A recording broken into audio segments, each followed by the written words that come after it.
Bapak Ibu saudara yang diberkati Tuhan, salam.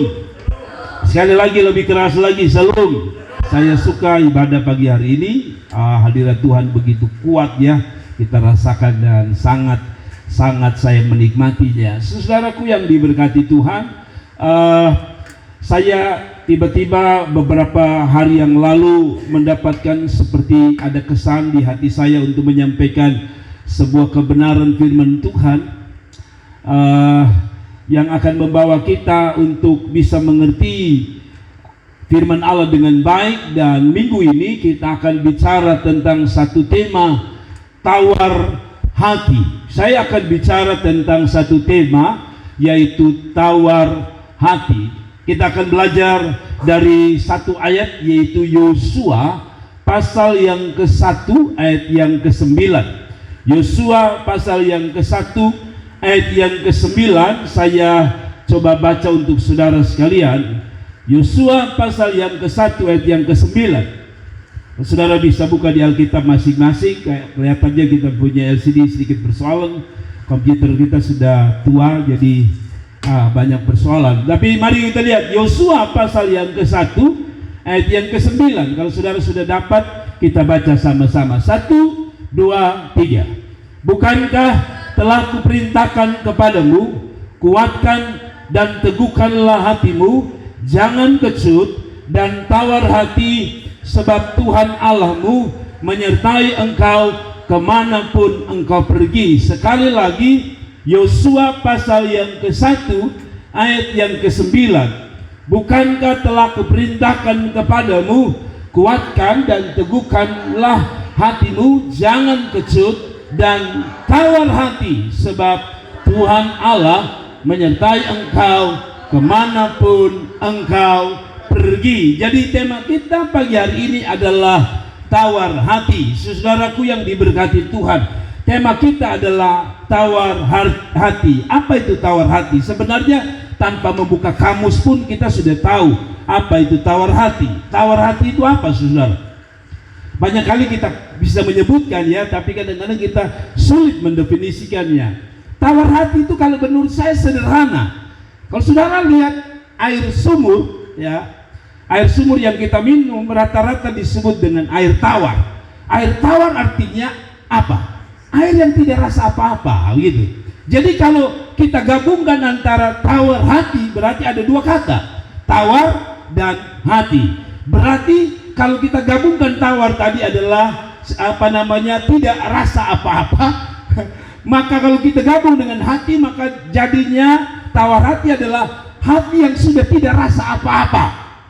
Tawar hati sederhana saja sebenarnya, hati yang sudah tidak rasa apa-apa lagi. Ini seperti seorang istri dan seorang suami yang menikah di awal begitu menggebu-gebu dengan cinta luar biasa, namun perjalanan hidup membuat mereka kehilangan yang disebut dengan perasaan hati, yang saya sebut sebagai tawar hati. Bagi mereka yang pacaran lalu putus, itu juga akan muncul kata ini, tawar hati, sudah tidak ada perasaan apa-apa lagi. Nah, saudara-saudaraku yang diberkati Tuhan, tadi kita sudah baca di sini ada satu kata yang muncul dari Yosua pasal yang ke-1 ayat 9. Jangan kecut dan tawar hati. Nah, kita akan membahas beberapa hal. Kalau kita bicara tentang tawar hati, maka kita tidak lewat dari satu kata, yaitu apa arti dan ciri orang yang tawar hati. Kita mulai dengan arti tawar hati dulu. Tentu saya tadi sudah menjelaskan, tapi mari kita lihat lebih jelas, karena kamus lebih bagus daripada arti dan ciri dari orang yang tawar hati. Saudara tawar hati? Bingung? Mari kita lihat, apakah Anda tawar hati atau tidak? Studi kata mengatakan tawar hati itu seperti kecut hati, jemu, bosan, boring, lelah, jiwa rasanya lelah, tubuh kuat tapi jiwa rasa lelah, patah semangat. Itu adalah kata yang diberikan untuk kata tawar hati. Nah, tawar hati lebih jauh saya coba searching di internet, dikatakan tawar hati adalah sesuatu yang menunjukkan suatu keadaan yang pertama tidak bersemangat, Jadi hidup ini rasanya bangun pagi tidak bersemangat berdoa, tidak bersemangat kerja, tidak bersemangat hidup dan sebagainya. Tidak ada kemauannya lagi, ya. Sudah rasanya pasrah. Sudahlah, yang ini terjadi, ya sudahlah. Jadi pasrah dan menyerah. Lalu hilang keberanian. Yang tadinya berani berbisnis, berani berusaha, berani melayani, tapi karena apa yang dia inginkan tidak terjadi, maka hilang keberanian. Saudara-saudara, yang lain dikatakan kecewa dan patah hati. Itu sebabnya ada yang mengatakan, no, saya tidak akan pacaran lagi, saya memilih untuk tetap sendiri. Itu adalah keputusan yang bisa saja itu keputusan pribadi, tapi kadang-kadang juga berasal dari satu kata, tawar hati. Putus harapan, apapun yang dilakukan, pasti juga jelek, pasti juga hasilnya hancur, pasti hasilnya juga mengecewakan, hilang pengharapan. Lalu yang terakhir, sikap hati yang merasa jemu, lelah. Pada akhirnya kelihatan kita duduk, kelihatan kita ngajar, kelihatan kita kerja, kelihatan kita ada di tengah lingkungan ibadah, tapi di hati kita itu kita bilang sama Tuhan, saya capek Tuhan, saya lelah. Padahal Anda tidak buat apa-apa, tapi jiwamu lelah. Nah, saudara-saudaraku yang diberkati Tuhan, ini sayang. Sebenarnya kata tawar hati itu menurut kamus bahasa Indonesia, kamus besar bahasa Indonesia, ada 99 kata yang sejajar dengan kata tawar hati. Tapi kita tidak punya waktu baca banyak. Tapi bacul, banci, ya, saudara-saudara, banci juga adalah kata untuk tawar hati. Saya tidak tahu kenapa KBBI menerjemahkan bahwa kata yang sejajar dengan tawar hati adalah banci. Mungkin karena tadi sebentar kelihatan kuat, sebentar kelihatan lemah. Nah, pengecut, pengetar, bernyali kecil, kecut, hati kuyu, licik, pelasi, pemalu. Saya tadi temukan, saya agak malu-malu karena ternyata di semua itu ada kata jeri. Saya kaget, saya lupa di mana. Kalau sudah nanti lihat ya, ini ada jeri. Kering, redup, tebal telinga, tersinggung, kecut, mengerik. Terlalu banyak. Ada 99 kata yang mewakili kata tawar hati. Kasih naik sedikit supaya saya jangan teriak-teriak, karena saya mau berangkat 2 minggu di luar, saya suara habis ini. Saudara, jadi ada 99 kata yang menggambarkan kita tawar hati. Nah, kalau begitu, kalau kita ambil ini kata semua, berarti kita pernah dan mungkin kita sedang ada pada titik tawar hati. Nah, seberapa penting kita belajar ini? Ciri orang yang tawar hati meliputi: 1, kehilangan minat terhadap hobi. Main-main bola, pingin jadi pemain bola nasional, tetapi main kaki patah. Akhirnya lihat bola yang tadi penuh semangat, lihat biasa, bahkan tidak mau lagi lihat bola. Ada orang yang suka motor dan pingin jadi Valentino Rossi, tapi karena sering raroso terus alias jatuh terus, dia pikir motor saya sudah tidak suka lagi. Jadi orang ini yang tadinya hobi berubah menjadi tidak hobi sama sekali. Menarik diri dari lingkungan sosial. Yang tadi suka ngumpul-ngumpul tiba-tiba menyendiri. Itu ciri khas orang yang tawar hati. Memutuskan hubungan personal dengan orang lain. Tadi kita punya teman, tapi sekarang lebih baik biar beta sendiri. Sehingga ada bahasa orang Kupang, biar beta sendiri, biar beta tanggung saja. Nah, saudara-saudara, hati-hati perasaan negatif terhadap diri sendiri dan orang lain. Selalu melihat, memang saya lahir sebagai orang yang jelek, memang saya lahir dari orang yang memang dasar bodoh, saya memang lahir sebagai orang jelek, saya lahir sebagai orang yang memang tidak pantas untuk melihat masa depan. Nah, akibat daripada negatif pada diri, negatif dengan orang juga. Kadang-kadang orang senyum dengan kita agak tersinggung. Orang tidak senyum dengan kita tersinggung. Ya, itu katanya ciri khas dari orang tawar hati. Berkurangnya ekspresi emosi. Selamat pagi. Ada sukacita? Ada. Sedang datang. Lalu dia katakan lebih sedikit berkurang emosi, ekspresi emosi seperti berbicara lebih sedikit, atau justru datar-datar saja. Baik. Luar biasa. Datar.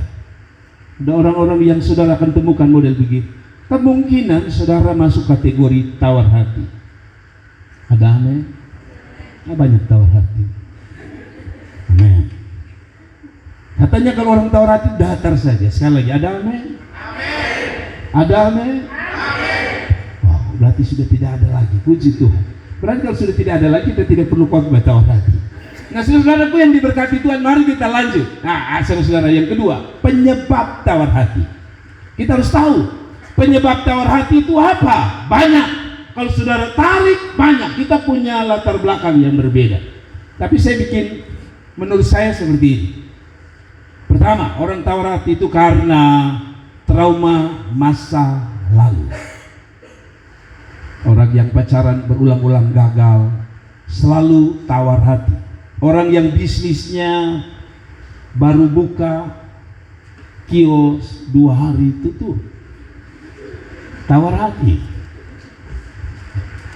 Orang Bugis buka di sana 3 bulan tambah rame. Kita 1 hari baru buka, baru peresmian sudah sepi.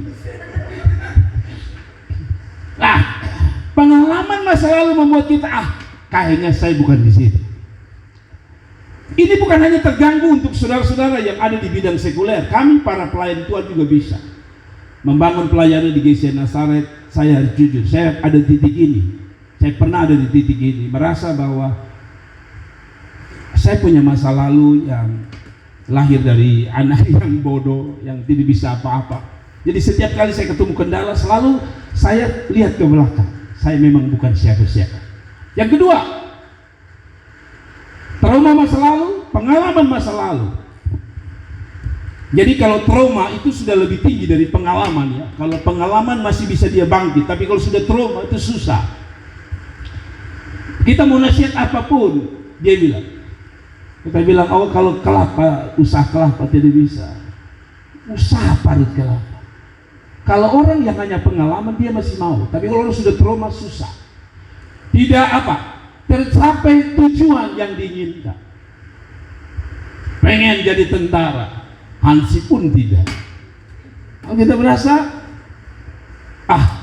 ini memang hidup saya memang begini. Tidak tercapai, membuat kita merasa tawar hati. Masalah yang banyak. Setiap kita punya masalah banyak. Dan kadang-kadang kita frustrasi dan kita bilang, buat apa lagi berdoa? Buat apa lagi cari Tuhan? Buat apa lagi dengar firman Allah? Buat apa lagi doa? Lalu sakit penyakit yang lama. Orang-orang seperti ini juga bisa muncul tawar hati. Suka membandingkan diri dengan orang lain. Kenapa betani pendek ya? Kenapa tidak tinggi? Saya mau bilang sama saudara, kenapa kau tidak tinggi? Satu, Tuhan menyelesaikan dengan keuanganmu. Kalau orang tinggi itu biaya tinggi juga.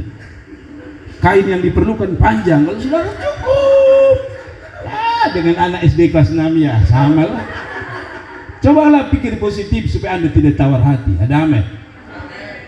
Orang tinggi itu jalan kemana-mana susah. Sedikit-sedikit kita toki. Lu pendek, lu mau lewat apapun lewat Bapak.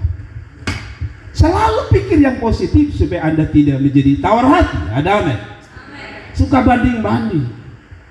Di pu alis baik. Beta pu alis misuni ada botak.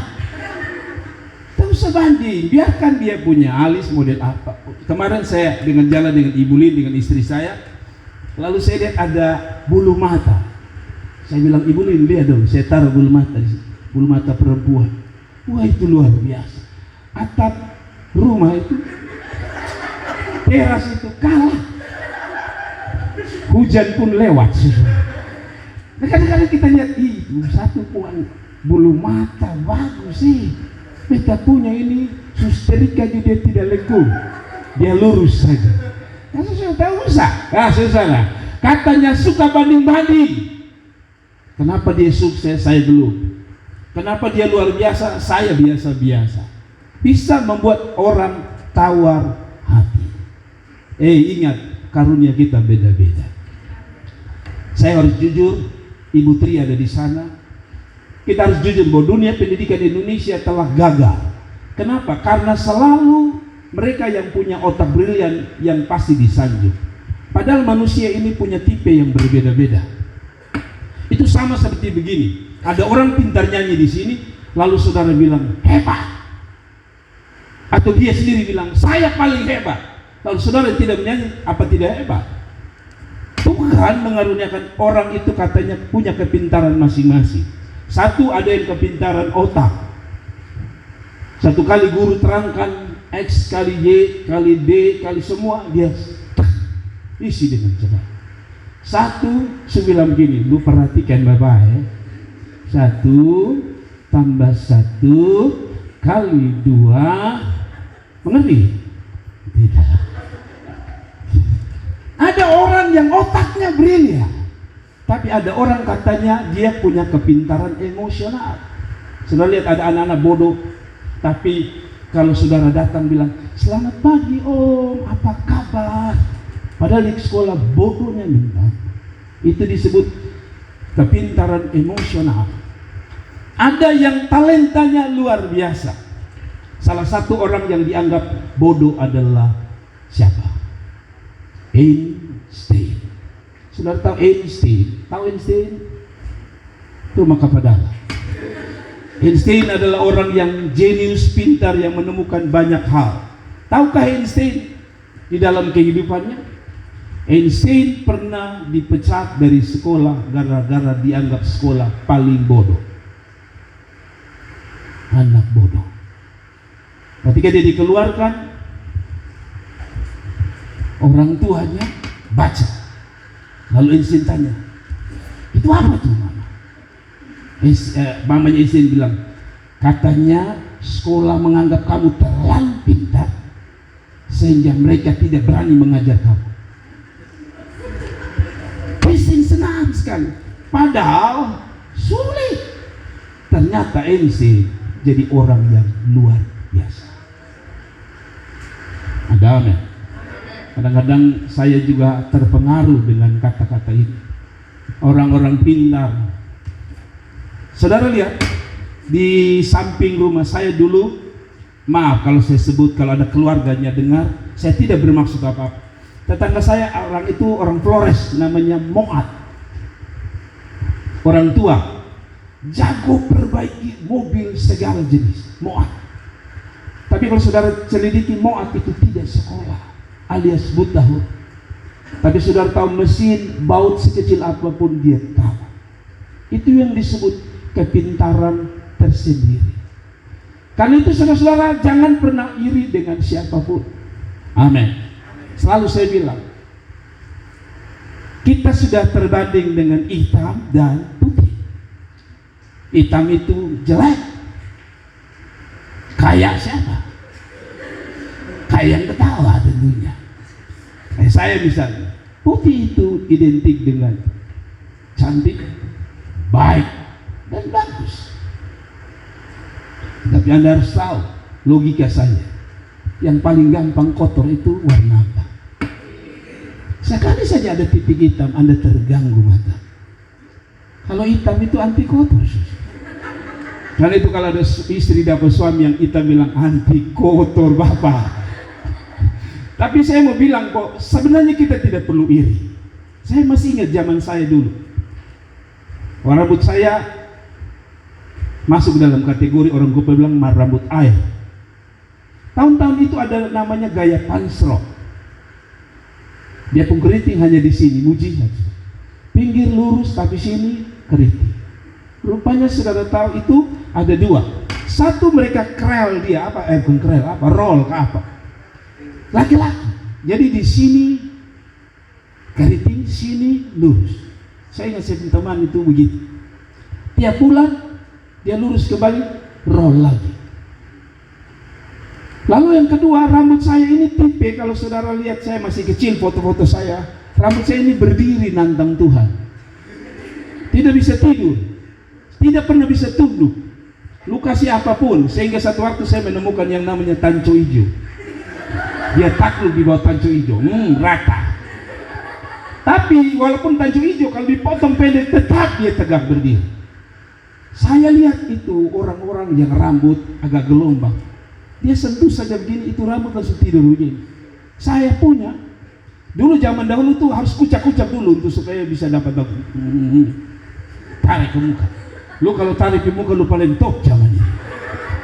Lalu saya lihat orang-orang yang keriting, saya pikir bagus ya, dia tidak perlu roll, dia sudah terputar. Hari ini terbalik, yang terputar orang masih lurus. Tapi zaman itu terbalik, yang lurus terus terputar. Memang zaman edan. Tapi maksud saya begini, jangan pernah iri. Lihat orang kurus, saudara bilang, coba baik begitu. Anda tidak tahu berapa banyak orang keluarkan uang jutaan rupiah hanya untuk kasih naik badan. Betul. Tersinggung apa? Kau tawar hati. Nah sudahlah, mengalami sesuatu yang buruk, terluka. Kehilangan orang yang dicintai adalah penyebab orang tawar hati. Kehilangan orang yang paling dicintai adalah penyebab tawar hati.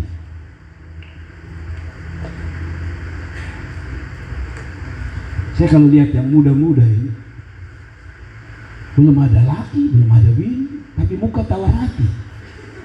Apakah mereka telah kehilangan orang yang dicintai?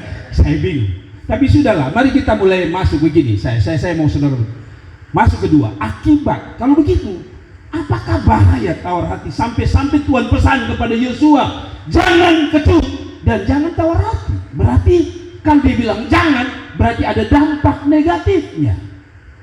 Betul? Anak-anak kita bilang jangan makan gula-gula malam hari. Kenapa? Anak-anak makan saja. Malam-malam tengah malam menangis. Mama, ini sakit. Itu tadi mama bilang, jangan makan gula-gula. Ketika Tuhan bilang, akibat kalau jangan kecut dan tawar hati, pasti ada dampaknya. Akibat kalau orang tawar hati, mari kita lihat. Kalau saudara tawar hati, semua orang harus tawar hati atau orang pernah tawar hati. Tapi jika engkau tawar hati, kata Alkitab, jika engkau tawar hati pada masa kesesakan, memang dalam masa kesesakan itu orang bisa menjadi tawar hati. Berdoa-berdoa tidak terjawab, berdoa-berdoa tambah banyak masalah, berdoa-berdoa tambah pergumulan banyak, berdoa-berdoa tambah jauh jawaban doa. Dia bilang apa? Kecillah kekuatan. Makanya kenapa orang bunuh diri? Karena di sini tawar hati itu bahaya. Kecillah kekuatanmu. Harusnya itu masalah yang bisa kita hadapi jadi kecil. Tapi kalau orang bisa tahu bahwa tawar hati ini berbahaya, sebenarnya terbalik. Orang yang tidak tawar hati itu kekuatannya besar. Pendiri KFC, California Fried Chicken, bernama Colonel Sanders. Orang tua yang berdiri di depan logo KFC adalah orang yang berkumis putih, berjenggot putih, berambut putih. Dia adalah orang yang berulang-ulang goreng ikan atau ayam goreng. Ya karena itu jangan main-main kalau sudah goreng ayam. Goreng lo dia coba, enak. Dia pikir-pikir daripada saya makan sendiri, cobalah ditawar ke setiap tempat-tempat. Mungkinkah mereka mau? Semua orang tolak. Menurut data 1000 orang pernah menolak, bahkan 1000 lebih menolak dia. Tapi hari ini di mana-mana KFC, saudara begitu sombongnya. Saya heran, makan di rumah ayam sama-sama, tapi tidak pernah engkau foto dari ayam mama lalu saudara lihat mantap. Tapi KFC biar dia makan itu hanya 1 potong, ayam di rumah itu 8 potong. Tapi kenapa Anda bangga makan di KFC? Karena ada brain yang luar biasa. Tapi tahukah lain dari seorang yang tidak pernah tawar hati? Dia memiliki kemampuan, dia bilang, satu kali kelak saya pasti bisa. Dan dia jadi luar biasa. Kegagalan akan menghambat Anda untuk tawar hati. Tawar hati membuat Anda tidak bisa lihat pengharapan dan masa depan. Setiap kita akan melewati apa yang disebut kegagalan demi kegagalan. Tapi mereka yang tawar hati tidak akan bisa melihat sebuah kesempatan. Dengar baik-baik. Setiap orang punya masalah, tapi setiap orang yang melihat masalah adalah batu loncatan pada masa depan, hanya akan mendapatkan kekuatan untuk bisa menghadapi sebuah persoalan. Selalu saya bilang, kalau saudara ke Rote, itu ada gelombang besar di pantai yang namanya Pantai Nenbrala. Gelombangnya besar. Saudara ke Bali, di Pantai Kuta ada gelombang besar. Saudara yang tidak bisa berenang, jangankan lihat gelombang, kali oi bahasa itu sudah bilang, aku masuk. Apalagi saudara lihat gelombang besar. Sama-sama lihat gelombang, sama-sama lihat air. Istri saya, karena tidak tahu berenang, kalau saya ajak ke kolam renang yang agak pendek, anak-anak punya dia senang. Tapi kalau saya tarik ke dalam, bapak jangan, bapak jangan. Air. Tapi para perenang jago di dunia telah melihat air sebagai kesempatan meraih masa depan, meraih uang, meraih medali. Karena mereka lihat air, mereka ingin berenang dan mereka mendapatkan medali, uang dan penghargaan. Tapi mereka yang tak tahu berenang, itu adalah bencana. Apalagi mereka yang pernah anaknya tenggelam di air. Air itu menjadi masalah. Gelombang bagi kita yang pernah ke Puku Afu sampai Muntah Kuning akan melihat gelombang itu persoalan dan menjadi tawar hati. Naik kapal feri ya, bulan berapa ini? Oh ini bulan angin, biasa. Ini kutu pipis sama makan daging, biasa mau makan daging dapat di pinggiran. Selalu tidak ada kesempatan. Tapi mereka yang berani melewatinya, ingat ada sate bagi di sana, ada daging panggang di sana. Hanya karena gara-gara gelombang Anda frustrasi, Anda tidak menikmati. Para orang barat lihat gelombang, bikin kayu lalu naik di atas, lalu menikmati di atas gelombang. Kita lain, di atas gelombang kita darah Yesus, darah Yesus, darah Yesus. Saudara pernah lihat orang bule naik di atas selancar lalu bilang darah Yesus, darah Yesus. Tidak ada. Dia begitu menikmatinya dan dia menjadi terkenal.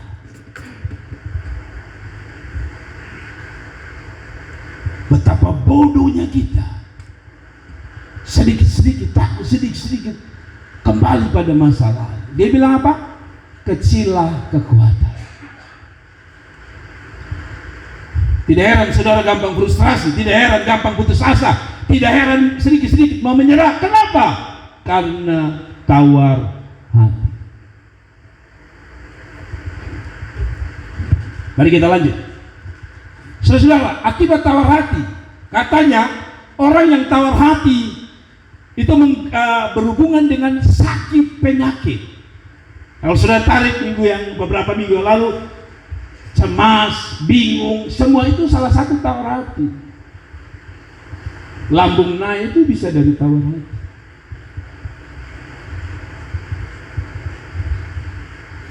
Stres, depresi.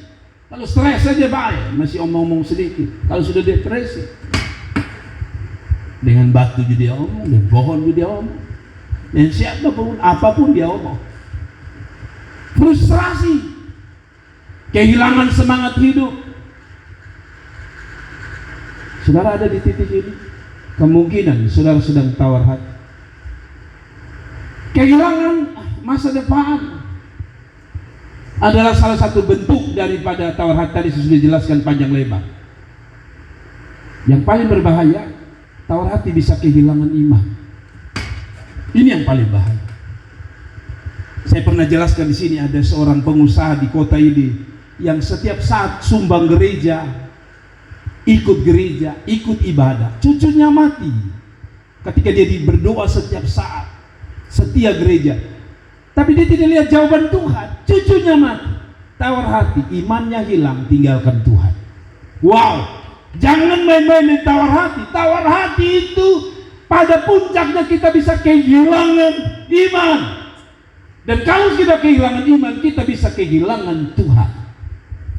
Wah, apa hubungannya? Tadi saya bilang, ketika Anda ingin mengejar sesuatu, lalu yang Anda dapatkan terbalik.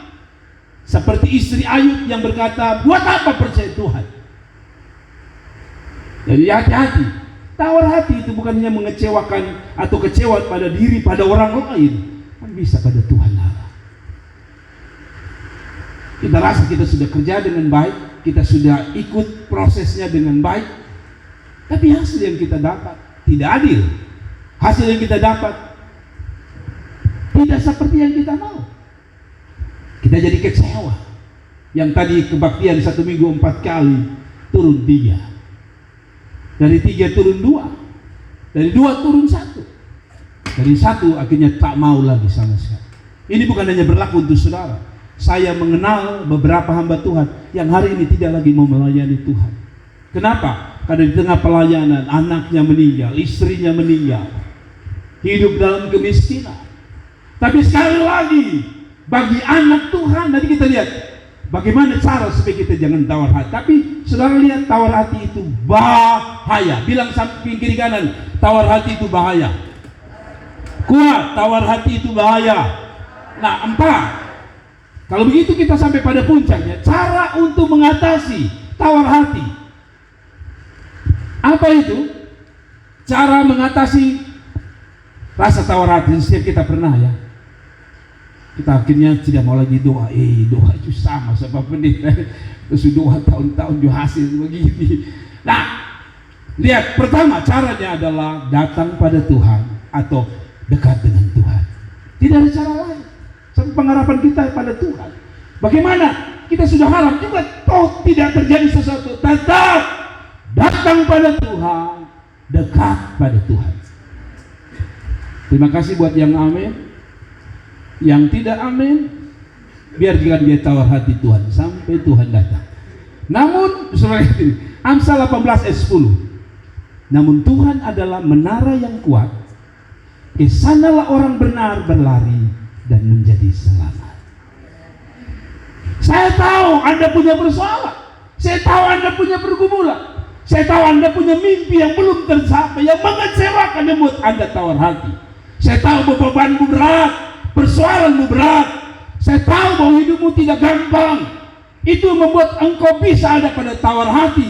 Tapi dia bilang, justru disitulah dia bilang, berlarilah, atau dia bilang, nama Tuhan adalah menara yang kuat. Kesanalah orang benar berlari dan dia menjadi selamat.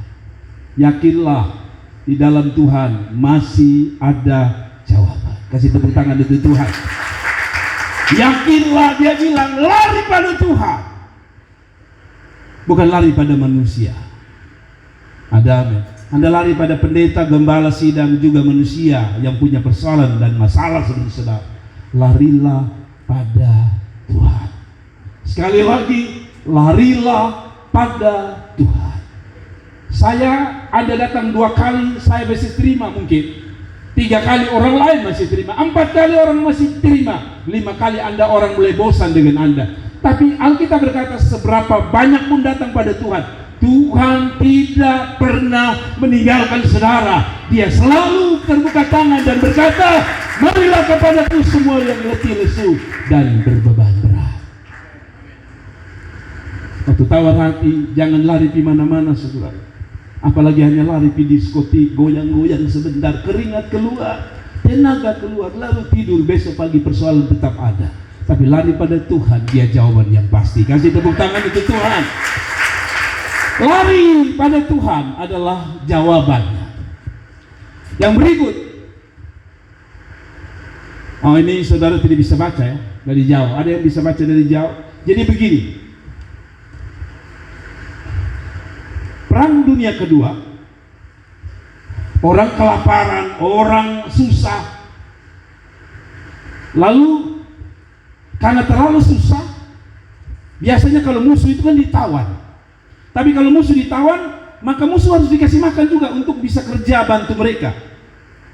Tapi yang menang ini pada Perang Dunia Kedua ini merasa bahwa mereka juga kehabisan makanan, sehingga akhirnya tawanan yang harusnya dikasih makan dilepas saja. Kalian keluar. Kami juga tidak sanggup lawan kalian. Lalu yang ditawan ini lapar. Anak-anak mereka kelaparan. Satu waktu akhirnya negara-negara yang lain tahu, lalu dikumpulkan anak-anak yang kelaparan ini, yang akibat dari perang dunia kedua ini. Jadi waktu dikumpulkan, dikasih tidur anak-anak ini, dikasih makan kenyang. Jadi makanan yang mereka belum pernah lihat, makan sampai kenyang sekali. Diharapkan bahwa anak-anak ini hilang dari trauma masa lalu, yaitu perang. Minimal mereka bisa tidur dengan baik. Habis kasih makan kenyang, makanan enak-enak, dicek-cek, anak-anak itu tidak bisa tidur. Besok lagi dikasih makan kenyang-kenyang, makan yang enak-enak, anak-anak ini tetap tidak bisa tidur. Lalu seorang psikologi datang dan bilang begini, oh kurang. Lalu mereka bilang, kurang apa? Makanan lezat, makanan banyak, kenapa anak-anak tidak bisa tidur? Dia bilang, satu, coba cara ini. Lalu mereka ambil roti. Jadi waktu anak-anak mau tidur itu, anak-anak itu dalam keadaan ngantuk, mereka bilang, jangan tidur dulu, pegang ini roti. Jadi satu potong, mereka potong kecil-kecil, pegang di tangan. Anak-anak itu bisa tidur. Lucu bukan?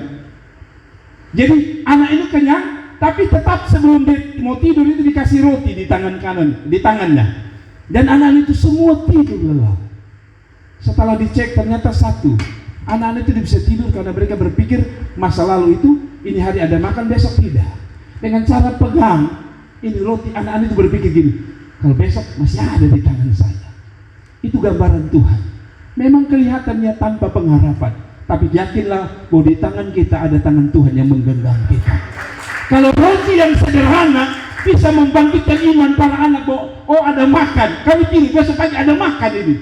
Ingatlah, ketika Anda lihat tangan Anda harus lihat bahwa ini adalah tangan Tuhan yang lebih perkasa dan luar biasa. Sekali lagi saya tepuk tangan untuk Tuhan. Saudara, saya diberkati sekali dengan cerita itu. Nah, tunggu sebentar, kita mau selesai. Yang kedua, cara untuk bisa hilang tawar hati adalah datang pada Tuhan, dekat dengan Tuhan. Tadi saya masih sama sebenarnya, kan masih poin satu. Tuhan itu dekat dengan orang-orang yang apa? Saya tanya saudara, Tuhan dekat dengan orang yang, kalau kita ganti tawar hati, dia bilang apa? Tuhan dekat dengan orang yang tawar hati. Jadi waktu saudara tawar hati, ingat, Anda tidak sendiri. Karena orang-orang model Anda, yang kelihatannya teman meninggalkan Anda, keluarga meninggalkan Anda, pimpinan meninggalkan Anda, sahabat meninggalkan Anda, dia bilang, justru pada saat engkau di titik itu, Tuhan suka dekat dengan engkau. Nah, bayangkan kalau Tuhan yang dekat, siapa lawan kita? Jadi sebenarnya tawar hati harus Anda sadari, makin dekat dengan Tuhan. Kenapa? Jangankan Anda yang mau dekat dengan Tuhan, Tuhan saja suka dekat dengan saudara. Bedakan dengan dunia. Kalau kita punya kelebihan, kalau kita punya uang, dunia suka dekat. Tapi ketika kita tidak punya jabatan, uang, dunia menjauh. Alkitab terbalik. Pada waktu engkau tak ada apa-apa, nanti tidak punya apa-apa, dia bilang, bagaikan orang yang tawar hati, justru Tuhan suka dekat denganmu. Jadi pada saat kita tawar hati, bilang sama Tuhan, saya tidak ingin jauh daripada Tuhan. Anda memang kelihatan tawar hati, tapi jangan pernah jauh dari Tuhan. Kenapa dia bilang? Tuhan dekat dengan orang yang patah hati, ia menyelamatkan orang yang remuk jiwa.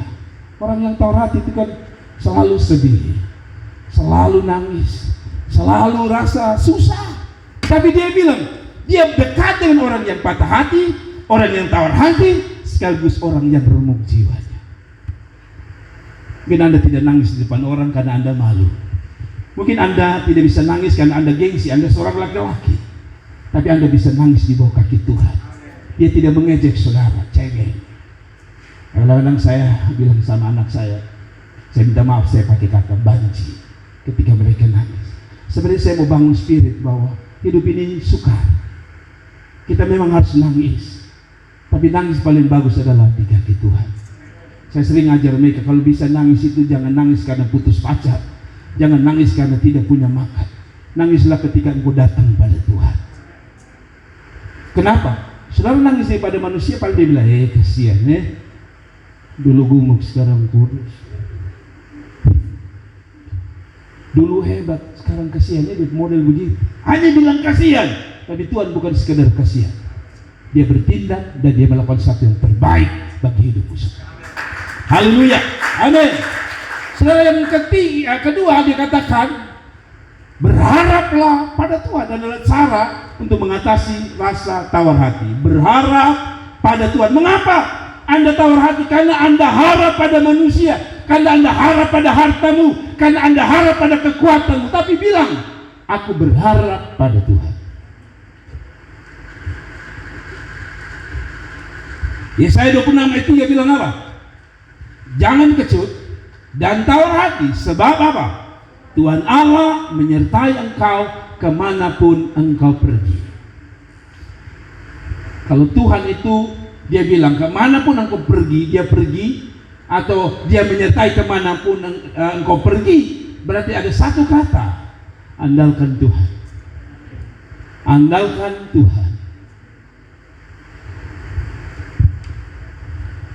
Selalu andalkan Tuhan.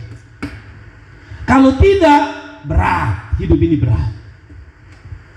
Setiap kita pernah tawar hati. Jangankan saudara, saya hamba Allah, saya hamba Tuhan, saya gembala. Banyak kali saya ada di titik-titik tawar hati. Tapi saya tahu tempat saya berharap, itu Tuhan Allah. Waktu bisnismu, proyekmu tidak jalan, ada kecenderungan tawar hati, tapi teruslah berharap pada Tuhan. Ada amin. Yang ketiga, Yesaya 40 ayat 9:31, setia menanti Tuhan, setia menanti di kaki Tuhan adalah cara untuk saudara bebas daripada tawar hati. Setia apa? Menanti di bawah kaki Tuhan. Mari saya baca.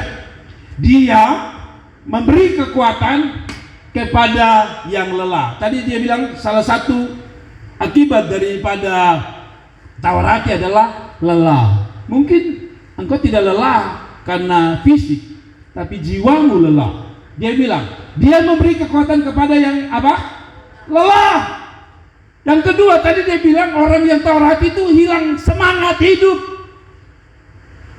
Bangun pagi malas, tidak ingin mau sesuatu untuk dikerjakan. Tapi dia bilang apa? Dia memberi kekuatan kepada yang lelah dan menambah semangat kepada yang tiada berdaya. Jadi waktu saudara tak berdaya, tawar hati, datang pada Tuhan, minta Roh Kudus, kasih saudara kekuatan. Karena dia memberi Anda dan memberi semangat.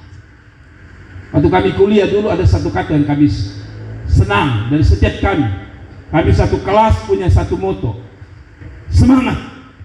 Jadi kalau ada yang mau pergi ujian, semangat. Ada yang mau pergi pelayanan, kita selalu kata semangat. Kata itu sederhana, tapi ketika kata itu dikeluarkan, apalagi teman saya orang Ambon yang suaranya menggelegar, namanya pendeta Oce Kaudin, dia bisik saja kayak pakai power 2000. Kalau dia berteriak semangat, kita seperti yang tadi, capek, lelah, mau pelayanan, baru habis kuliah, pelayanan, itu dengar dia itu seperti semangat. Kalau itu kata yang menggelegar, kata hari ini semangat itu mungkin sederhana, halus, lembut dari Roh Kudus, tapi saya percaya itu akan memberi Anda kekuatan baru. Yang tiada berdaya, orang-orang muda menjadi lelah dan lesu, teruna jatuh tersandung. Tapi dia bilang apa? Orang-orang yang menanti-nantikan Tuhan mendapatkan kekuatan baru. Jadi mengapa Anda tawar hati? Pertama karena memang ada persoalan. Tapi saya percaya kalau engkau dekat dengan Tuhan dan engkau selalu duduk di bawah kaki Tuhan, selalu ada harapan dan selalu ada kekuatan. Kalau engkau makin lemah, periksa baik-baik, kemungkinan engkau tidak suka datang pada kaki Tuhan. Karena dia bilang orang yang menanti-nantikan Tuhan akan dapat kekuatan baru. Lalu dia bilang apa? Mereka seumpama raja wali yang naik terbang dengan kekuatan sayapnya, mereka berlari, tidak menjadi lesu, mereka berjalan dan tidak menjadi lelah. Saya sudah ulang-ulang menjelaskan raja wali. Raja wali itu hebat. Dia tidak akan bisa terbang di langit dengan kepak sayapnya, karena sayapnya terlalu berat untuk dia kepak terus. Maka yang dia butuhkan sederhana, angin yang besar sekali. Makin angin besar, dia santai. Itu saudara kalau mau lihat itu, kenapa layang-layang itu bisa terbang tanpa sayap? Layang-layang sederhana, karena ada angin. Kalau Raja Wali masih bisa kapak, layang-layang tidak bisa. Tapi kalau tidak ada angin, itu bisa angkat dia. Saudara, dengar baik-baik. Sebenarnya alasan apapun kita tidak boleh tawar hati. Kenapa? Karena lain-lain bisa bilang gitu, oh tidak bisa, ini angin terlalu kencang, bahaya buat saya. Maka lain-lain tidak pernah bisa terbang. Raja Wali pun demikian. Tapi Raja Wali selalu lihat kesempatan. Angin bukan lagi masalah, angin adalah kesempatan untuk dia membuka sayapnya. Demikian dengan Tuhan Allah. Waktu engkau tawar hati karena ada angin, ada persoalan, ada badai, justru engkau bilang sama Tuhan, saya seperti Raja Wali, saya buka tangan. Mengapa di sini selalu saya bilang, kalau saya altar call, saya bilang angkat tangan? Karena menurut saya belajar dari Raja Wali. Atau engkau sudah tidak kuat lagi, mungkin engkau tidak bisa nangis lagi, air mata sudah habis karena banyak persoalan. Selalu sederhana, buka tanganmu seperti Raja Wali, bilang Tuhan, aku berserah pada Tuhan. Dan biar kekuatannya turun atas saudara, dan saudara bisa terbang naik tinggi dan lebih tinggi lagi. Kasih tepuk tangan untuk Tuhan. Jadi sebenarnya sikap hati kita menyembah Tuhan itu bagus sebenarnya. Tanpa disuruh, Anda harus buka tangan dan bilang, Tuhan, saya menyerah. Karena Raja Wali pun begini. Makin dia ditekan, dia tidak tawar hati. Makin angin besar, dia tidak tawar hati. Dia makin bilang sama adik, oke, saya buka tangan makin besar. Demikian dengan kita. Waktu ada godaan karena banyak badai di sini, sudah makin buka tangan makin lebar dan bilang, Tuhan, lakukan apa yang menjadi mau. Seperti lagu yang sering akan kita nyanyi dalam beberapa bulan ini. Suka-sukamu Tuhan, suka-sukamu. Tuhan mau bikin apa saja, yang penting ada kekuatan daripada Tuhan atas hidup. Nah, kita akan selesai dan kita akan berdoa. Orang-orang yang telah mengalami bukti mereka tidak tawar hati, Yusuf ulang-ulang dibuat, dia bisa bilang ternyata mimpi itu dari setan. Kita tahu Yusuf punya mimpi, berkas-berkas kakak dan saudara-saudara papanya tunduk kepada. Artinya dia akan menjadi orang penting di negeri seberang sana. Tapi kakak-kakaknya bilang, lu bohong saja, visinya mati kalau boleh bilang. Sudah begitu disiksa lagi, dilempar ke dalam sumur. Tapi dia tidak punya memberi kesempatan untuk apa? Tawar hati. Ayub apalagi kita sudah dengar minggu-minggu lebih. Daud waktu dia hadapi Goliat, dia tidak tawar hati, dia tidak bisa lihat, weh, Goliat bolengan saya itu sama demi pempahan ini namanya. Bayangkan kalau dia lihat begitu, dia pasti tawar hati, betul? Dia pembiji mata saja seperti saipung lutut ini. Tapi dia tidak sempat berpikir gitu. Yang diingat hanya satu, ada Tuhan. Saya tahu hidup ini memang realita. Di depan kita persoalan besar, di depan kita pergumulan berat. Tapi kita juga harus lihat bahwa orang-orang di dalam Tuhan selalu melihat Tuhan lebih besar dari persoalan. Yosua sebagai penutup. Tapi banyak Yosua itu sebenarnya latar belakang dari jangan tawar hati itu karena begini, dia akan menyeberang ke Kanaan, tanah perjanjian. Tapi waktu mereka pergi intip, rupanya orang-orang musuh mereka lebih besar, yang digambarkan sebagai orang enak, orang raksasa. Bayangkan ketika pulang semua orang bilang, ayo kau usah pergi, musuh terlalu berat. Tapi Tuhan bilang sama dia, jangan tawar hati. Dan akhirnya kita tahu, sejarah mencatat mereka menang. Hari ini Anda bisa bilang sama saya, Pak Pendeta, Pak Gembala, Bapak omong enak, kita yang hadapi persoalan. Kalau sejarah telah membuktikan, mereka yang mengandalkan Tuhan kelihatannya mustahil, tapi bersama Tuhan kita cakap menangguhnya. Kita kasih tepuk tangan dan bangkit berdiri dan kita berdoa bersama-sama. Mari kita bangkit berdiri dan berdoa bersama-sama.